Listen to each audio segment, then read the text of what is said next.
दोस्तों, हमारी पृथ्वी में बहुत सारे मिस्ट्री है जो आज भी अनसॉल्व्ड है। दुनिया इतना एडवांस होने के बाद भी वैज्ञानिकों को इन चीजों के बारे में ठीक से नहीं पता है। उसी में से एक है द बरमूडा ट्रायंगल मिस्ट्री। आज हम इस वीडियो में बात करेंगे बरमूडा ट्रायंगल के बारे में। 5 दिसंबर 1945 करीब 2:10 यूएस नेवी के 5 एयरक्राफ्ट फ्लोरिडा से टेक ऑफ करते हैं। ये एक रेगुलर रूटीन ट्रेनिंग उड़ान थी 3 घंटे का। फ्लाइट में 14 क्रू मेंबर थे और उनको लीड कर रहे थे एक एक्सपीरियंस पायलट। ये 5 प्लेन ईस्ट के डायरेक्शन में उड़ान भरते हैं फ्लोरिडा से। सब कुछ नॉर्मल चल रहा था, मौसम भी अच्छा था, लेकिन 2 घंटे के बाद उनके जो लीडर वो रिपोर्ट करते हैं कि उनका प्लेन का कॉम्पास काम करना बंद कर देता है। हालांकि ये एक माइनर फॉल्ट था, शायद कॉम्पास में कोई फॉल्ट आ गया होगा और उनके पास बैकअप कॉम्पास भी रहता है। लेकिन जब वो अपनी बैकअप कॉम्पास निकालते तब वो भी काम करना बंद कर दिया। उन्हें अभी दिक्कत आया कि उन्हें पता नहीं कि उनका पोजीशन कहाँ पर है। लेकिन हद तो तब होती है जब वो बाकी टीम मेंबर को पूछते हैं पोजीशन, तो उनके भी इंस्ट्रूमेंट माल फंक्शन करने लगता है। कंपास खराब होने के बाद रेडियो ट्रांसमिशन से जो उनके लीडर हैं टेलर, उनका मैसेज मिलता है।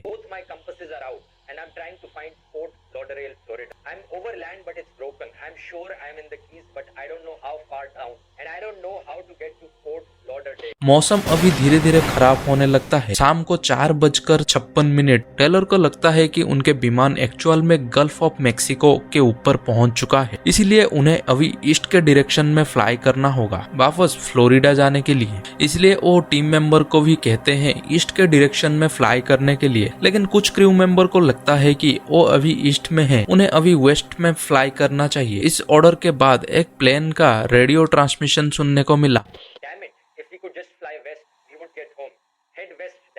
यानी कुछ क्रू मेंबर को लगता है कि उन्हें वेस्ट की ओर जाना चाहिए। लेकिन धीरे धीरे मौसम बिगड़ने लगता है, सूरज भी ढल जाता है और अंधेरा हो जाता है।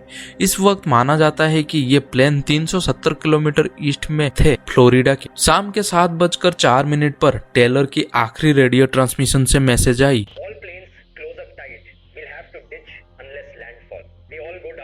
ये मैसेज के बाद ये 5 प्लेन हमेशा के लिए गायब हो जाते हैं। आज के दिन तक हम नहीं जानते हैं ये प्लेन कहां पर है और इन प्लेन के साथ आखिर क्या हुआ है। ये 5 प्लेन गायब होने के बाद search and rescue aircraft take off करता है 13 लोगों के क्रू के साथ। इसका मिशन है इन फ्लाइट को ढूंढना। लेकिन आपको सुनकर हैरानी होगी, ये फ्लाइट भी गायब हो गया। पहले 14 लोग 5 फ्लाइट के साथ गायब और अब ये रेस्क्यू टीम 13 लोगों की गायब। इसके बाद बहुत बड़ी air and sea search operation बुलाया जाता है और उस समय का one of the largest search operation था। लेकिन कोई फायदा नहीं हुआ। ना तो कोई बॉडी मिलती है इंसान की, ना कोई टूटा हुआ हिस्सा एयरक्राफ्ट की। जहां ये दोनों प्लेन गायब हुए थे, आज के दिन उस जगह को हम बरमूडा ट्रायंगल के नाम से जानते हैं। बरमूडा ट्रायंगल बताया जाता है कि समुद्र का एक बहुत ही मिस्टीरियस हिस्सा है जहां पर 100 से ज्यादा विमान और जहाज गए और गायब हो गए, जिनका कोई आज तक पता नहीं चला। ये एरिया अमेरिका के फ्लोरिडा से लेकर प्यूर्टो रिको तक एक तरीका का ट्रायंगल सा एरिया बन जाता है। यहाँ पर अप्रोक्स 5 लाख स्क्वायर मील का ये एरिया है। साल 1918 यूएसएस के साइक्लोप जहाज उस टाइम यूएस नेवी का one of the biggest and fastest ship था। अमेरिका के लिए ये बहुत ही बड़ी एसेट्स था, स्पेशली जब वर्ल्ड वॉर 1 में अमेरिका हिस्सा लिया था।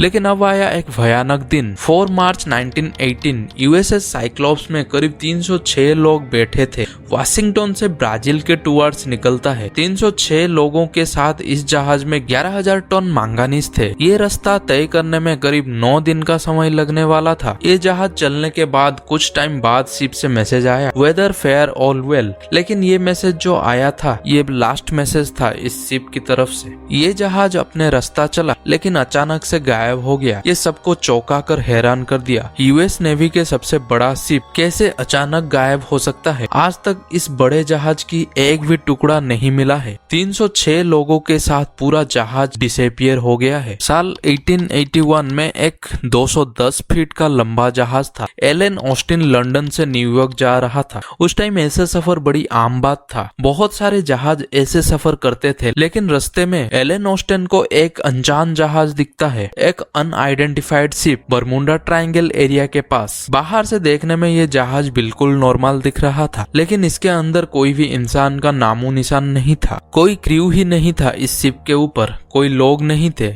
एलन ऑस्टिन कैप्टन ने डिसाइड किया जरा मैं इस जहाज में जाकर देखता हूँ एक्चुअल में क्या हुआ है यहाँ पर। पहले उन्होंने 2 दिन तक इंतजार किया उस जहाज के पास अपने जहाज को लगाकर, अगर कोई हो तो पता लग जाए, लेकिन 2 दिन तक कोई रेस्पॉन्स नहीं आया। उसके बाद कैप्टन ने उस जहाज में गए और देखे उस जहाज में बहुत सारे सामान रखा गया था। उसके बाद कैप्टन डिसाइड करते हैं कि अपने कुछ मेंबर को उस जहाज में भेजें और दोनों जहाज लेकर चलते हैं एक साथ। अभी दोनों जहाज निकल पड़े ब्राजील की ओर। पहले 2 दिन तो ये दोनों जहाज साथ साथ चले नॉर्मली, लेकिन कुछ टाइम बाद एक भयानक तूफान आया। दोनों जहाज के रास्ते अलग अलग हो जाते हैं और गायब हो जाता है वो अनजान जहाज। तूफान खत्म होने के बाद एलन ऑस्टिन के कैप्टन उस जहाज को ढूंढने की कोशिश करते हैं और दूर उन्हें अपने स्पाई ग्लासेस से दिखाई पड़ता है वो अनजान जहाज। जब वो करीब पहुंचते हैं तब पता लगता है कि उन्हें उस जहाज में फिर से कोई इंसान का नामो निशान नहीं है। जो कुछ क्रू मेंबर को जो उन्होंने उस जहाज में भेजे थे वो अचानक से गायब हो चुके हैं। कहाँ गए, क्या हुआ उनके साथ, कुछ नहीं पता। जहाज ऐसे ही सही सलामत था। कहा जाता है कि एलन ऑस्टिन की कैप्टन